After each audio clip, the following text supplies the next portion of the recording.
Hey, what's good guys? My name's Chris. Welcome back to the official WearTesters.com YouTube channel. Today we got something real special here because we have my friend Marco, who was formerly from Jordan Brand. Over there, he moved from the PR side over to leading editorial, then jumped from Jordan Brand over to Savy. Why exactly? That's exactly what we're gonna find out right now. So go ahead and introduce yourself, Marco. Tell everybody what you do over at Savy and why you left the brand to join that team. Wow, starting off hot. Thanks, Chris. I'm excited to be on the WearTesters podcast. I am currently the Vice President of Content and Communications at Savy after a stint in Beaverton working for Jordan Brand. As you know, as a member of Savy, our mission is much like the mission of WearTesters and a lot of other great people doing content and community stuff in the space is to put people and passion back at the forefront of sneaker culture. That's who helped build this industry to what it's ballooned to today, multi-billion-dollar industry. And our goal is pretty simple, man. Let people enjoy sneakers without all of the roadblocks, without all the fees, without all the resale hikes. And it's an uphill battle, but our members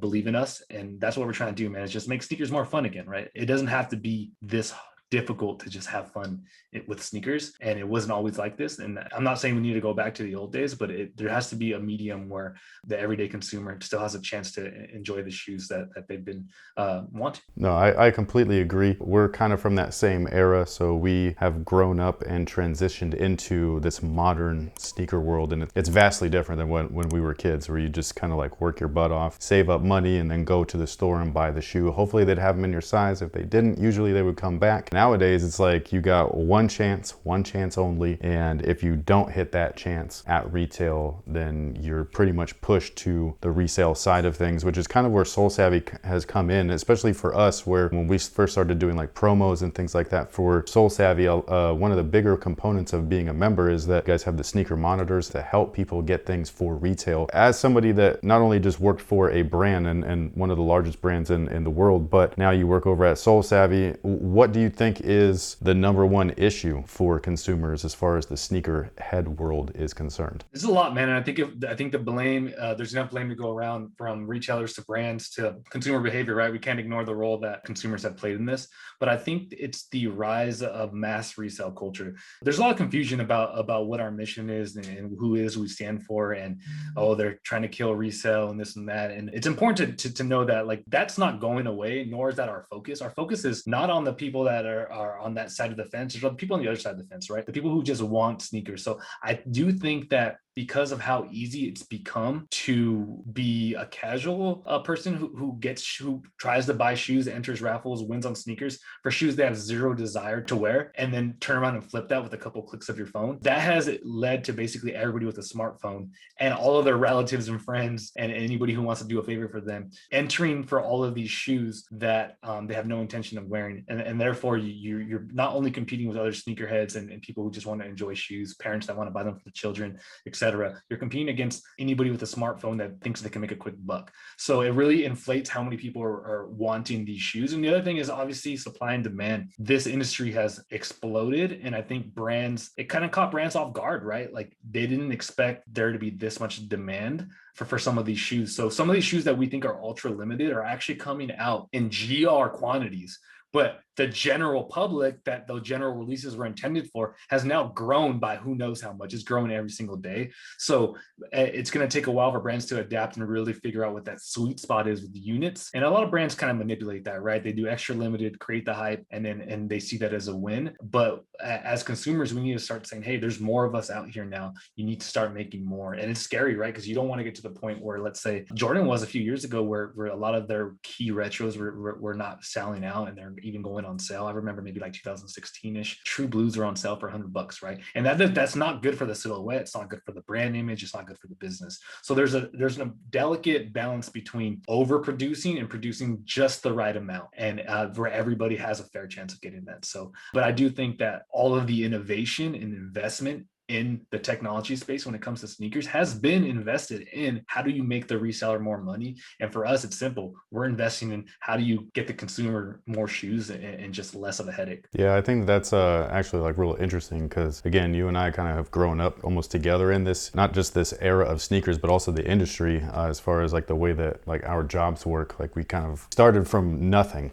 you know what I mean? Like you worked your way up from the Finish Line blog to Complex to going to Jordan Brand to now Savy. Savy, I just kind of like picked up a camera and started doing YouTube and stuff, and it just turned into a career. So it's like we've gone through this weird change where we're also kind of like part of, I guess, the problem, but we're also the ones trying to reinforce what real sneaker culture was, or what it used to be, and try to help it move forward into a smooth future. It is interesting though to hear that brands are aware of this, especially someone like Jordan Brand. Like, I think it's interesting to think that they weren't ready once that Last Dance doc hit and what happened afterwards. Was that something, were you there at the brand when that launched on ESPN? Yeah, man, I had the opportunity to work on a lot of our content for the Last Dance, just from a brand perspective, and it was so fun, man. Like that was one of the highlights of my time there. I think it happened before that, though. I think what I like to call like the collab era of sneakers, maybe around 2017, which is the same year that I started working on the brand. That's when things started picking up, right? That's when the 10 came out, and then the next year you have the Unions and you have all the Travis stuff, and then it's not just Nike and Jordan, right? And you have every other brand just kind of collaborating everything. And I tell people that collaborations today are what the OG colorway retros used to be when, like, maybe 10-15 years ago, right? Do you remember when I don't know, Aqua 8 would drop, or even 2013 when like the Royal and the Breads dropped, like the ones, this feeling that around those releases is the same sort as we get now for collabs. So even stuff like 5s and 6s and 7s back then, that used to be like kind of like the quote unquote grail drops of the year, and now we've seen that shift to collabs. So I think it started when collabs really picked up, and it's a tricky place for brands to be. I think for as much hate that Nike and Jordan gets on release units, they're still playing in the biggest league of any other brand, right? So we cut them a lot of slack for dropping a few 100,000 pairs of a shoe that a few million people wanted, which there's a huge disconnect, obviously. But then there's brands that are also winning that drop 10,000 pairs, 20,000 pairs, 30,000 pairs, right? And yes, their audience isn't as large, but they're not playing the same game. So I think it's all brands. They're just doing it at different scales, but all of them need to really reevaluate what their customer base is and try to serve them a little bit better. Yeah, no, that's for sure. I've been saying this for years, is that most of these Jordan and Nike shoes that are quote unquote limited aren't truly limited. Like, these are mass quantity shoes in huge production scales, larger than every other brand that's out there. Like, if an Under Armour is putting out their new Curry shoe or whatever, it's probably in a decent unit number, but you can multiply that by at least 3 for a Jordan Brand regular drop. The limited drops, like a collab shoe, is really just an energy launch, and so they're not really there to make a ton of money. Those are used to reinvigorate the want for the next shoe that will be a GR. So that's kind of like what they've been doing since the collab era had started, even though the Last Dance really just, I feel like that really skyrocketed, especially for the original colorways. Like,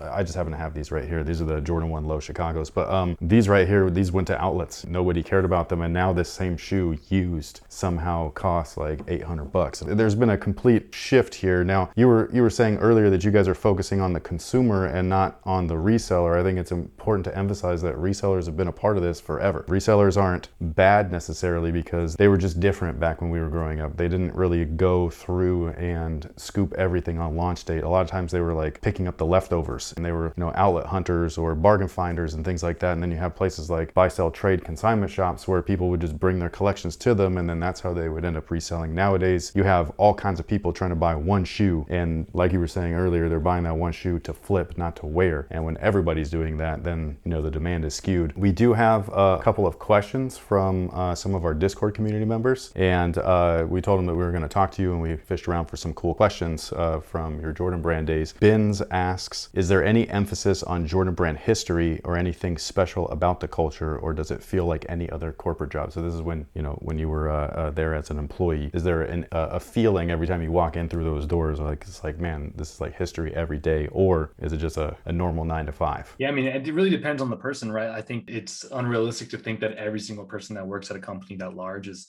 a diehard sneakerhead, but there are a lot of sneakerheads, a lot of basketball players and fans who work there. And for me, the weight of what happens in the MJ building on Nike campus was never lost on me, man. Like, I treated it as such, as like, this is a part of sneaker history. This launch is a part of sneaker history, this news story, this editorial story, even this PR campaign, this event. Like, I treated it in a way that, it would be archived and documented throughout history. 10 years from now, we'd be talking about, oh, do you remember that Union story, right? Or do you remember that retro story? So for me, 100%, I felt that. And a lot of my colleagues did as well. So it was a special feeling. This is a personal question, not part of our Discord. This is just coming from me right now. Did you ever get to meet MJ? And if so, like, what was was your most memorable time doing so? Yeah, man, I got the opportunity. It was a dream come true to meet him a couple of times. He usually stops by the office a few times a year, and he's really good about going around and seeing people, asking how they're doing, shaking hands, things like that. He shows a lot of love to the employees when he's there. And so I met him on a couple of occasions there, like, really quickly. I'm not like the person that's going to go jump in front of somebody and ask for a selfie or something like that. So it was pretty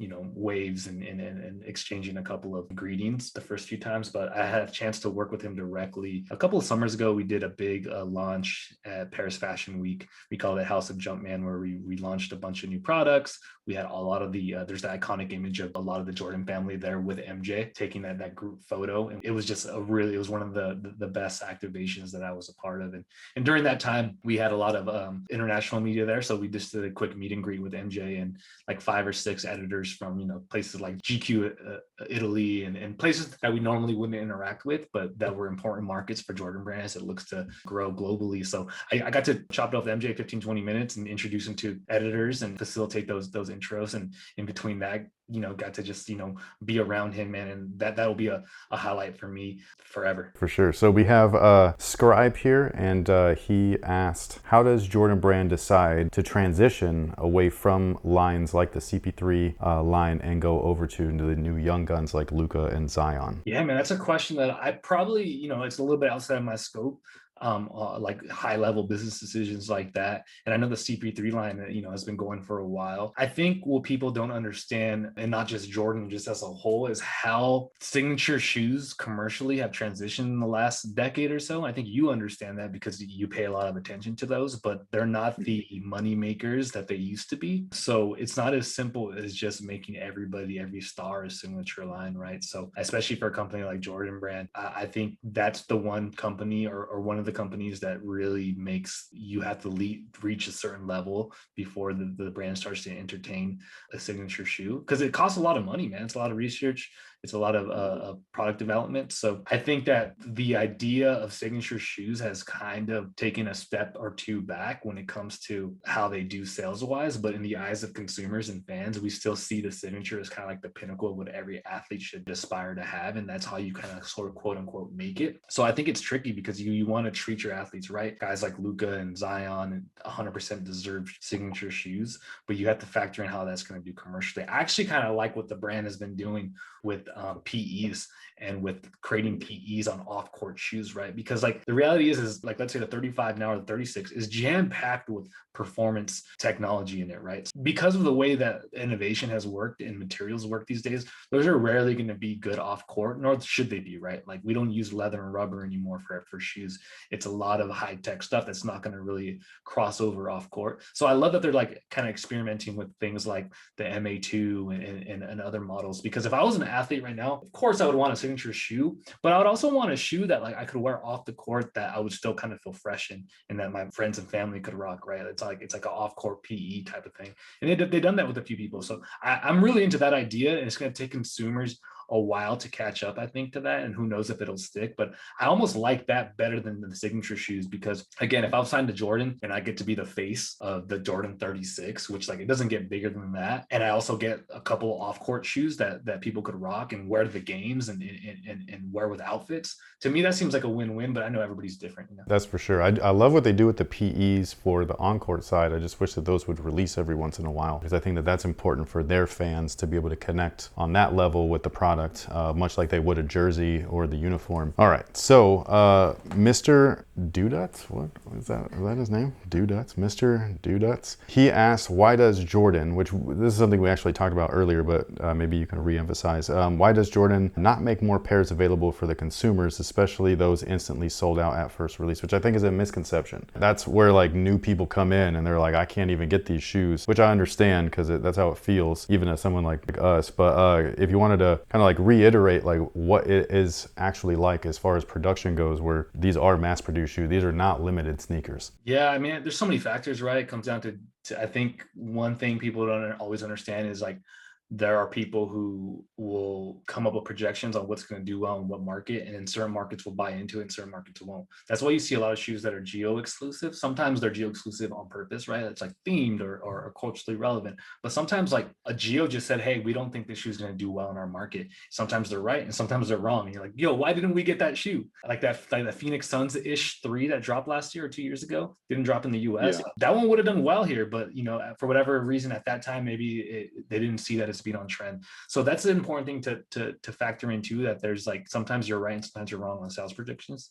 And then the other thing is, some of these shoes that we think are limited are being produced 6, 7, 800,000 pairs, some of them 3 or 4. That's a lot of shoes compared to every other brand. I think the problem people don't understand, or the factor at play here, is how many people want these shoes now. Again, 5-10 years ago, we were competing against other sneakerheads, casual fans, some resellers, of course, like again, like you mentioned earlier, they've always been part of the equation. And now we're competing against every single person who even knows a little bit about shoes, who has a smartphone. So it's like half of the people at least that we're competing against don't even want to wear them. I think everyone understands how big sneaker culture is, but nobody really has a full grasp on how many people are trying to get every shoe. And then you combine the fact that they're so hard to get, every shoe becomes like a must cop. I've seen myself fall into that trap where, you don't get a win for a while and you'll just take what you can get, even if it's not a shoe you really like. You got to take a step back and say, hey, do I really want this shoe? And then you start to think, well, it's going to end up in the hands of a reseller anyways. Maybe I'll grab it and I'll use it for a trade or something. So there's all these factors at play. And I think it all comes down to how inflated the aftermarket is right now, for sure, because everything is a quick buck, right? We're competing with so many people. So, but with that all being said, I do think that every brand needs to reevaluate their units and at least give it a shot to raise those up a little bit. When all of this stuff really popped off, these shoes that we're seeing released right now are usually developed like 2 to 3 years ago. Their numbers are going to be way off as far as what they predicted, nowadays. Even so now, like if they were to predict current market and make the next run that's going to release a year and a half from now, they could be way off because maybe the trend does die or the bubble bursts or whatever, and now they're left over with so many units. And so it's a real big gamble, which I don't think a lot of people, again, quite understand, because a lot of us as sneakerheads, I always say this, we're kind of selfish. We only think about us and what we want, which is the next shoe, but we don't think about every component that moves into making all of these parts move together and fluidly and all that stuff. So I think it's real interesting. As somebody that did work for the brand, do you know, or can you even say, are there being discussions had about stuff like this, or does the brand actually like that the consumers feel like they have to buy every drop just because? I don't know the answer to the first question. I think it must feel good if you're creating products that are selling out that fast. It's obviously a success. That's the goal. But I do think that by now, every brand has to say, hey, this has turned into a negative experience for a lot of our consumers. How do we fix this? And I hope that a lot of those conversations are happening behind the scenes to address those things. Because again, the thrill of the chase, you and I both know, is fun. The sneaker hunting is fun. I think that's part of what made this culture so fun to be a part of, is it does, like, I like putting in work. I like getting a shoe that I know is rare and is limited, and I feel lucky when I get that shoe, right? We can't deny the fact that when the shoe is limited and we get it, we feel special because it feels like a limited piece of artwork. So I'm not necessarily like pro make everything mass release. There's all these arguments about, oh, well, they should just make breads and royals every week or every year and make everybody get everything. But like, would we still like them if every shoe was mass produced? Because part of it is like we love the rarity and the stories behind shoes. So it's just a tricky balance. And the last thing I'll say about that is this: is like Nike and these big brands know what they're doing. They've managed to create some of the most popular brands in the world with the most sought after products. So I wouldn't underestimate how much they know what they're doing compared to people like us. I've never created a brand that has millions of people across the world begging to pay me money. So it's like they also built this entire strategy around supply and demand and limited and balancing that with GR and things like that. So a lot of this is by design too. It's just like ballooned so much that now that model seems a little outdated. Yeah, no, I agree. I do disagree though, where I do think that if they dropped a bread one every 2 years, I know I would buy them every time, but I do feel like that could also be a good way to weed out certain people that are only here for hype or whatever, you know what I mean? Like let them stick with the things that they like that are limited, the Travis Scotts, the Unions, whatever, and let the real people that really want to wear these shoes enjoy them for what they are. A huge unlock is just understanding your consumer, which is hard to do with all the privacy laws and things like that. People are very rightfully so There's a lot of distrust between people and big corporations.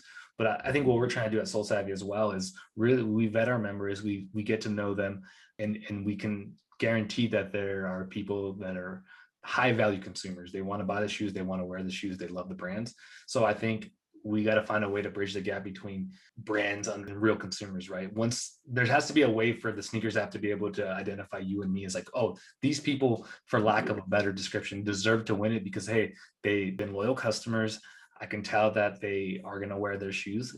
There's a lot of human elements needed in that, right? Like a lot of algorithms can't figure that out, and it's easy to manipulate those with bots and things like that. So, but I think brands getting better at understanding who their consumers are, and then in turn rewarding those consumers will be a game changer. And that's one of the things that we're going to try to help people do as well. I completely agree with that. One thing that I did want to ask, I don't know if you can completely answer it, but it's something that I see pop up every so often, and I also wonder this as well, but how do you guys vet over at Soul Savvy? Like what are you looking for? I don't know if you can even divulge the information because maybe it's a trade secret, but how is it that you guys are able to really filter in things? Because I've actually had people hit me up and be like, hey, I tried to sign up for Soul Savvy and I was declined, and I'm like, oh. So what is it that you guys are looking for? Yeah, I mean, at the end of the day, I think we value human to human interaction. We have most of our employees are their title is community leader. And what that means is their full-time job is to help our members get sneakers, get the information they need, and have the best experience possible being a member. So that human to human interaction, whether it's on chat or over a live Zoom, which we two things that we offer to our members, it goes a long way, right? You can meet people, you can understand what they want and how best to help them. The other thing is just, we vet them as best as possible with the information that we're allowed to ask for. And part of it is, by human nature, you want to trust people. So, yeah, sure, maybe a few people, if they tried really hard, can sneak in, but eventually like we're going to be able to hopefully figure that out. And again, like we like to believe that the people that are coming here come in with good intentions. There's only so much you can do legally to vet people. Well, we try every process along the way, but at the end of the day, we do want to believe that people are operating in good faith.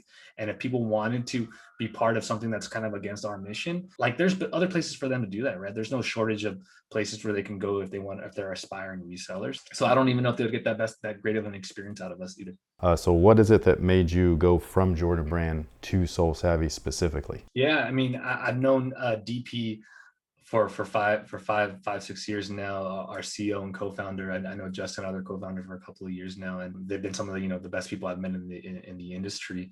I've always believed in what they're doing. I mean, DP, look at Kicksteals. He's been trying to get people shoes for retail or below for a decade, right? Like forever. He's proven that his focus is on the everyday sneakerhead and consumer experience. So like there's absolutely no question when it comes to intentions on what this company is trying to do, right? In a world full of companies that are trying to squeeze every penny out of us, there's one person who's been doing this for a decade saying, no, let me help you enjoy this and not break the bank every time. So when I found out he was building this, I was supportive of it, and I really believed in what he was doing. And I think it just came at a transition in my career where I was looking for the next challenge, and there was a lot of changes going on Nike and Jordan, as were reported in the news about a year ago, or maybe like last holidays. And it just seemed like it was time for me to start figuring out what that next thing was going to do. And I knew that I wasn't going to be a lifer in Beaverton. For as much as it was a dream, I still very much was focused on what my life was like outside of work too. I knew that Oregon wasn't going to be like my forever home. So there was a lot of factors, but the main one being, man, I really believe in what Soul Savvy is doing. I believe in our members. You're a member, you can see the passion with those members. That community is what, when I took a look at what was the type of conversations that were happening in that Slack and those channels internally with our members, I was like, whoa, this is a group of people in a community that I want to work hard for and help them know that their support for Soul Savvy paid off. And that's what we're trying to do now. Recently, you guys just announced that you got more funding. There was a huge investment, about 12 million, is that what it was? What does that mean, and what can you guys do now that you have that? Yeah, I think that's validation that for the first time in history, or as far as I can remember, there are people out there with the resources to help that are saying, we believe in the everyday person experience. And that everyday person is the people we're trying to serve. They just happen to love sneakers.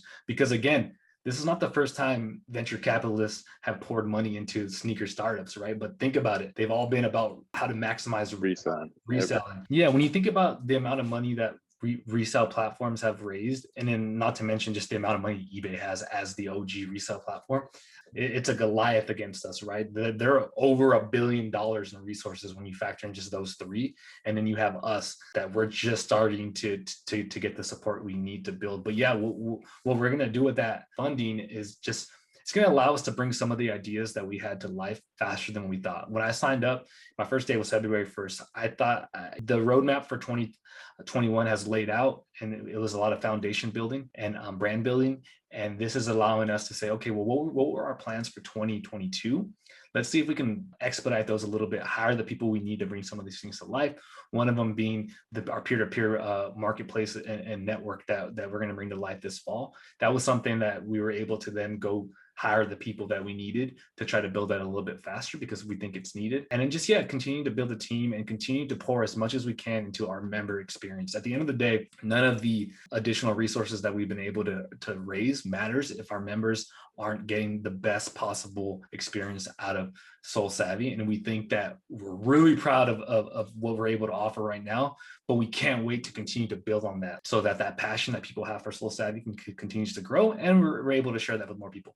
This is actually the first time I've heard about the peer-to-peer thing. What, like, is that like me and you can sell to each other for retail, or like what is that going to be like? Yeah, I can't divulge too many of the details right now, but there needs to be a place online where sneakerheads can go. They can see other people's collections. They can see, for example, if I have my collection of ones and I'm just missing one pair, I could go to someone's page or that has, or someone's account that has a similar size, and maybe they doubled up on the pair that I'm looking for, and maybe I'm doubled up on the pair that they need, and we're able to just kind of facilitate either a trade or just a conversation, right? And I think people, sneakerheads, love to educate and to share their stories. So really just trying to create a network and a place where you know who you're talking to. Another thing that's an issue right now is, for as much as we dislike a lot of the way that the resale culture has grown, every time that we're forced to hit the aftermarket for a shoe, we're just putting money in these people's pockets without even like knowing, right? Because it's all anonymous. So I think there's value to knowing that the people that you're doing business with,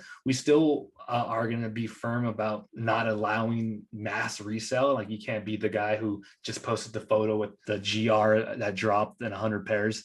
And then go upload them to our site. We're still going to be firm on the type of people we want to attract, but we think that we can open up the way that people engage with each other, trade with each other, and just, have a good time. So that's going to be a big part of it, and definitely we'll have more to share with you in the coming months, because I'm hoping that you're going to enjoy being a part of it too. All right, so that pretty much takes care of our conversation, a little bit about Soul Savvy, a little bit about Marco, a lot of bit about Jordan Brand, which I think most of you guys are interested in. Marco, if you have anything that you'd like to lead us off with, or give a plug or anything like that, then feel free. Yeah, thanks, man. Thank you again for having me. I really enjoyed this conversation. I've been a long time follower and reader and supporter of WearTesters, so this is exciting for me to be able to answer some questions from your guys' audience. And yeah, if you're interested in learning more about Soul Savvy, check out our website. And if you're not ready to take the plunge quite yet and make the investment, sign up for some of the free stuff that we offer. We work really hard on a weekly newsletter. You can sign up for that for free at unboxed.email. That's unboxed.ed.email, and or just follow our social channels. Hit us up. I think that what we're trying to do here is really run a human first company. So if you have any questions, feel free to hit me up on Twitter, Instagram. Really happy to engage with anybody that's interested, or if you just want to talk sneakers, I think Chris can attest that I'm always down for that too. We've had many of those conversations, and they've always been awesome. Thank you so much for being here. We greatly appreciate it. Thank you guys for watching, and that's pretty much it. So if you need anything, we'll have all the links down below in the description box. And until next time, guys, y'all have a good one.